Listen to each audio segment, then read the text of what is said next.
Good morning. So, it's time for our daily devotional for today. We are on the book of Psalms. So, start na tayo sa chapter 1. So, ito yung nabasa ko yesterday. Hindi lang ako So, yan. Chapter 1, 1 to 6. Blessed is the man that walk not in the counsel of the ungodly, nor stand in the way of sinners, nor sit in the seat of the scornful. But his delight is in the law of the Lord, and in his law does he meditate day and night. And he shall be like a tree planted by the rivers of water, that bring forth his fruit in his season. His leaf also shall not wither, and whatsoever he does shall prosper. The ungodly are not so, but are like the chaff which the wind driveth away. King James Version siya kaya ganyan.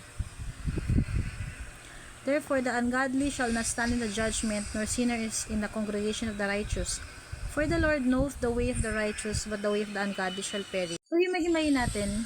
So yung verse 1, blessed is the man that walk in the counsel of the ungodly, nor stand in the way of sinners, nor sit in the seat of the scornful.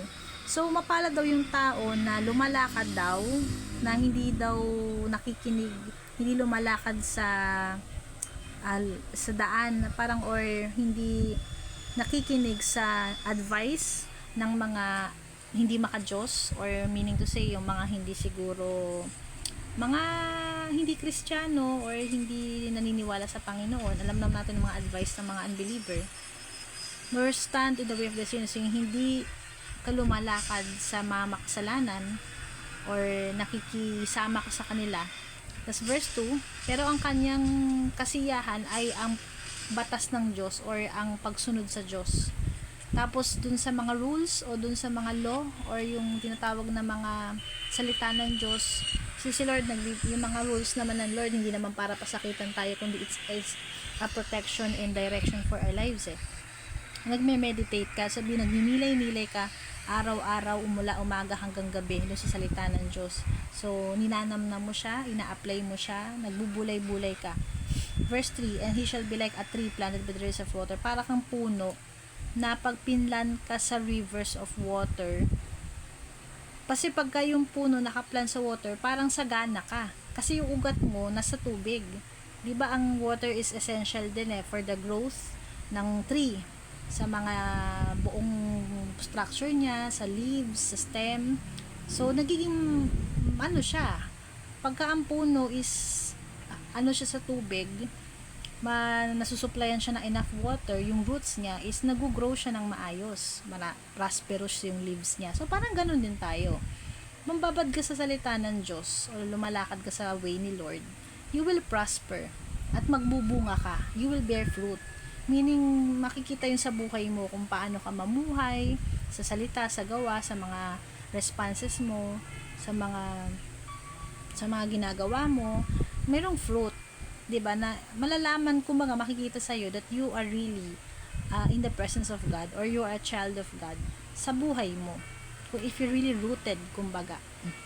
The ungodly are not so, but are like the chaff which the wind drives away. So yung mga para lang silang chaff na tinatangi ng hangin. Hindi ko yung chaff hindi ko search ko yan, basta parang something na parang they are not, parang tinatangay lang sila ng wala silang walang growth, kumbaga, or walang hindi sila they are not permanent, or parang mandaling tangay ng hangin, walang saysay ba yung buhay. Verse 5, therefore the ungodly shall not stand the judgment, nor sinners in the congregation of the righteous. So walang lugar yung mga unrighteous o yung sa congregation ng walang lugar yung mga unrighteous o yung mga hindi maka-Diyos, yung mga makasalanan sa congregation ng mga matutuwid. Tapos yung verse 6, for the Lord knows the way of the righteous, but the way of the ungodly shall perish. So yung way ng righteous, which is yung righteous ka sa mata ng Lord, hindi tayo perfect but righteous, meaning to say you are already being made righteous in the eyes of God. If you have accepted the Lord Jesus Christ as Lord and Savior, matuwid ka na, matuturing ka na matuwid, and yung sins mo, they are already forgiven, and actually wala nang judgment sa you are not condemned, you are already free, you are You are, by the blood of Christ, you are justified by faith. So, for the Lord knows the way of the righteous. So, yung mga ungodly, they shall perish daw. So, napakaganda nitong reminder na talagang si Lord, He really blesses those people who really come to Him and na talagang who come to His presence to really, yung surrender their lives and obey Him, syempre. And yung mga, unbeliever, God is also, may common grace pa rin sa kanila. Pero yung grace, unlike yung grace sa atin na abundance, parang bang mayroon lang, may certain, may certain limit lang din yung grace na pinag-ibigay sa kanila. Pero alam natin till yung lifetime, yung eternal nakahihinatnan yan, if they didn't accept the Lord talaga sa life nila or they don't repent, alam naman natin destruction yung they will perish. Ayan nga, nakalagay dyan sa verse 6. Pero yung mga righteous talagang yan, hindi pababayaan ng Diyos. So, napakaganda nito na reminder for us na if you really trust God and you love Him with all your heart, talagang andun yung sasamahan ka ng Diyos kahit sa lahat ng pagdadaanan mo. Life will not be easy. Life will be hard and circumstances talaga sa life natin. We